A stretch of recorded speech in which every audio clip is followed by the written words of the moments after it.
सरकारी नौकरशाही में मुसलमानों के घुसपैठ पर बड़ा खुलासा कि जब बंटवारे हुए थे तो 22% आबादी हिंदुओं की पाकिस्तान में थी, आज 1% से नीचा है। क्यों ऐसा कर रहे हैं वो लोग जो है, एक उनकी सोच है कि हमारी आबादी बढ़ जाएगी, हम लोग यहाँ पे जो है अपना कब्जा कर लेंगे, भारत पे हम राज करेंगे।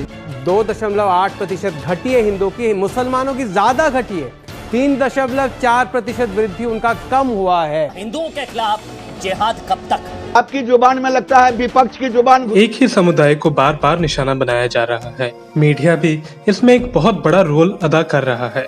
जब देश में कोरोना शुरुआती दौर में था, तब मीडिया ने इसे कोरोना जिहाद कहकर एक समुदाय को निशाना बनाया था, पर बॉम्बे हाईकोर्ट ने इस पर फैसला सुनाया और कहा कि इस मामले में तबलीगी जमात को बलि का बकरा बनाया गया है। कोर्ट ने साथ ही मीडिया को फटकार लगाते हुए कहा कि इन लोगों को ही संक्रमण का जिम्मेदार बताने का प्रोपेगेंडा चलाया गया है।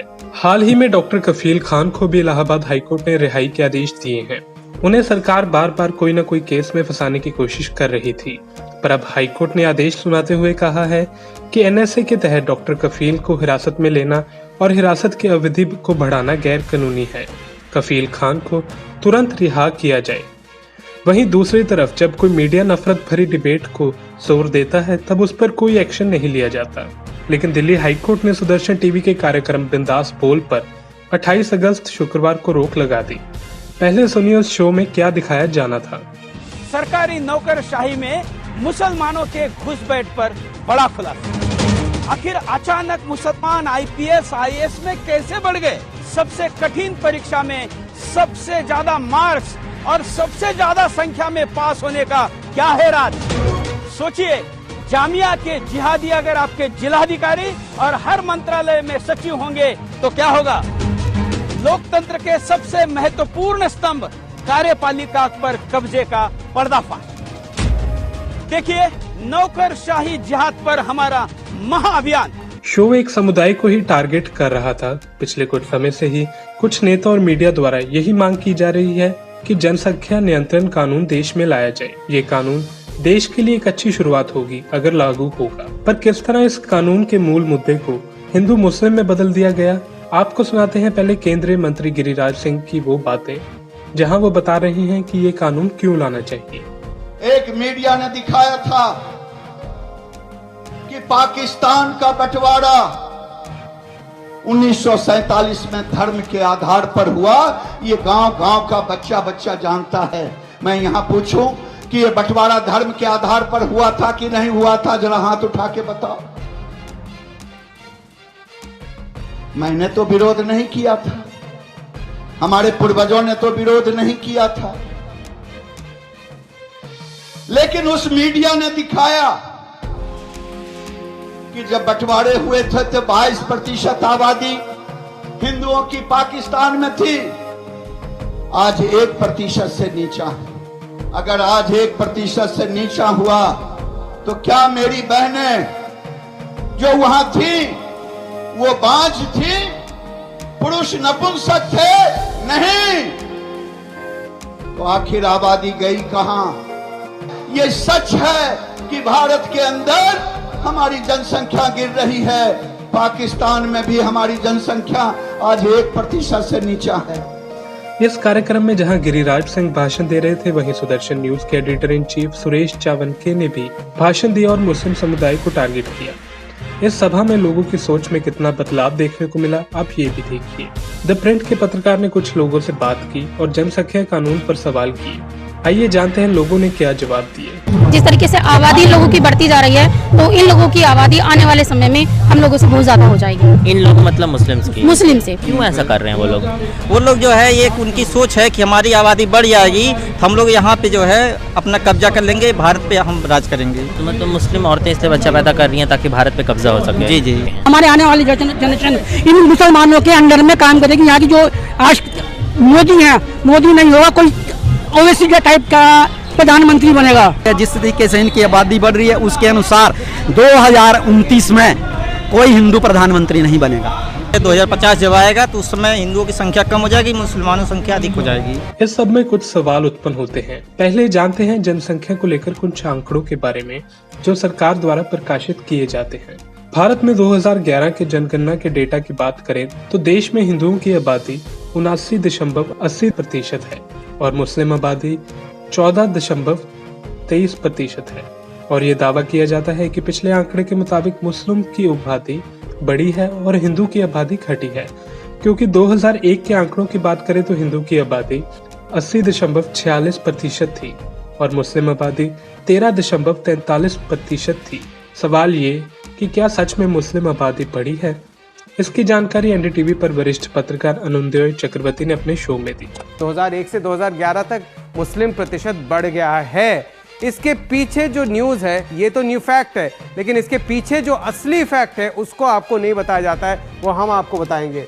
जनसंख्या वृद्धि में गिरावट होती रही है। ये दो सेंसस है, 81 से 91 का जो 10 साल है और 91 से 2001 तक का जो 10 साल है, 2.8% घटी है हिंदुओं की, मुसलमानों की ज्यादा घटी है। 3.4% वृद्धि उनका कम हुआ है। उसी तरीके से अगर 91 2001 से अब अगले 10 साल का कंपैरिजन करेंगे तो हिंदुओं की जो जनसंख्या वृद्धि में गिरावट है जो होती रहती है वो घटता रहता है। हिंदुओं का और भी दर घटा है, पहले 2.8 था वो 3.1 हो गया। मुसलमानों का देखिए 3.3 से 4.9% हो गया। ये किस तरीके से अगर हिंदुओं की जनसंख्या वृद्धि में 0.3% का डिफरेंस आया है तो मुसलमानों का 1.5% डिफरेंस आया है। इसके बाद एक सवाल उत्पन्न होता है कि क्या अब सच में मुस्लिम आबादी हिंदू आबादी से बढ़ जाएगी? इसकी जानकारी एबीपी न्यूज ने अपनी एक रिपोर्ट में दी है। तो जानते हैं मुसलमानों की संख्या हिंदुओं की संख्या के बराबर कब पहुंच सकती है, और दोनों की जनसंख्या बराबर होने के लिए जानते हैं भारत की कुल जनसंख्या कितनी होगी? 13,000 करोड़। जी हां, बढ़ते बढ़ते जब भारत की कुल आबादी 13,000 करोड़ हो जाएगी तब जाकर हिंदू मुसलमान बराबर होंगे, 6,500 करोड़ और 6,500 करोड़। अगर दोनों अपनी आज की रफ्तार से बढ़ते रहे तो, और उसके लिए आपको 2281 के सेंसस का इंतजार करना होगा, यानी 270 साल बाद। यानी इससे बड़ा भ्रम कुछ हो ही नहीं सकता। जब नेताओं से जनसंख्या को लेकर एंकर सवाल करते हैं कि आपने अपने प्रदेश में इसे लागू क्यों नहीं करवाया, तब मंत्री जवाब नहीं देते और उठ के चले जाते हैं।